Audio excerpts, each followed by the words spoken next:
matapos ang 3 beses na pagpapakitang gilas mula sa bansang Japan ng isa nating pambato na Pinoy na si Kenneth Leuver. Hindi na tumitigil si Kenneth Leuver. Oh! Ay muli na naman nga itong tumapak sa lupain ng Japan para sa unang laban niya sa taong kasalukuyan.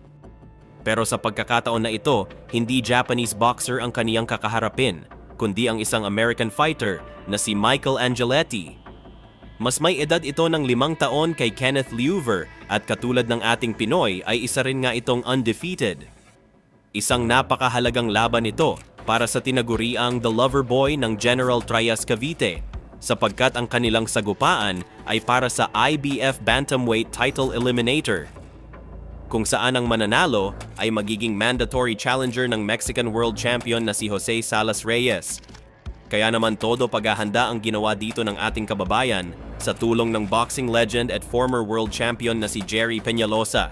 Kasama rin ang trainer na si Carl Peñalosa Jr. at ang conditioning coach na si Alex Ariza.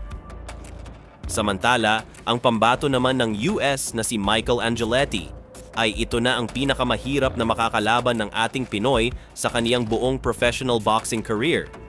Dahil si Angeletti ay hindi isang ordinaryong boksingero or gatekeeper lamang. Siya ay rated bilang isa sa mga pinakamahusay na contenders sa buong bantamweight division maging sa buong mundo. Mayroon siyang napakataas na amateur pedigree sa United States bago pa ito naging pro. Kaya naman pino ang kaniyang mga galaw, matalino sa loob ng ring at may maganda na depensa. Ito ang dahilan kung bakit hindi basta-basta ang magiging laban na ito ng ating kababayan.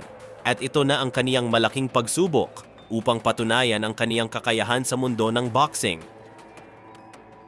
Samantala, dahil sa hindi pa naman kasalukuyang nagaganap ang kanilang pagtatagpo sa ibabaw ng lona, ay atin na munang panoorin ang huling naging laban ni Kenneth Leuver sa bansang Japan.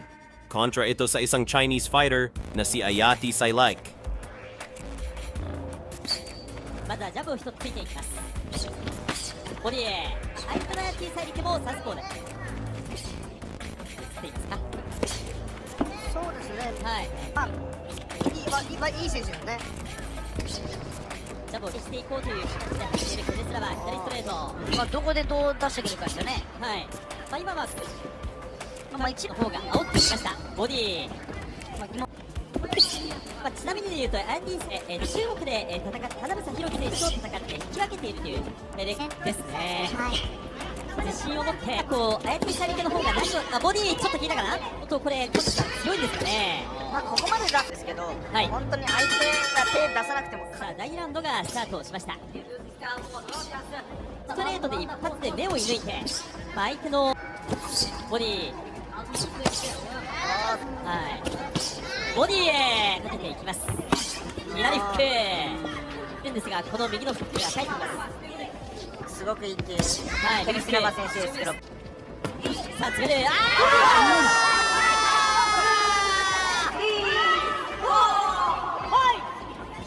ちょっとここが折れかかっている。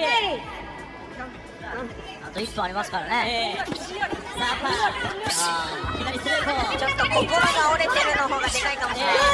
2回目。アヤティサイにとってもこれタイトル挑戦のチャンスなんですが、当てません。ちょっとレベル差がありすぎましたね。はい。山本さん、いかがですか？ Hindi pa man masyadong umiinit ang laban, sa pagpasok ng ikalawang round, ay 2 beses nang pinabagsak ni Kenneth Leuver itong itinapat na pambato ng Japan, kung saan sa napakagandang knockout victory na ginawa dito ng ating kababayan. Tagumpay niya rin nga pong nadepensahan ang kaniyang hawak na belt, ang OPBF Bantamweight title. Sa palagay niyo mga idol, sa ganitong galawan na ipinakita ni Kenneth Leuver, magagawa niya nga bang talunin ang susunod nito na kalaban at isang undefeated na si Michael Angeletti? Para sa mga gusto nyong sabihin or prediction, malaya po kayong magkomento sa baba. Ilagay mo na rin kung nasa ang lugar ka para naman malaman ko kung hanggang saan nga ba nakaabot itong ating video. Marami pong salamat!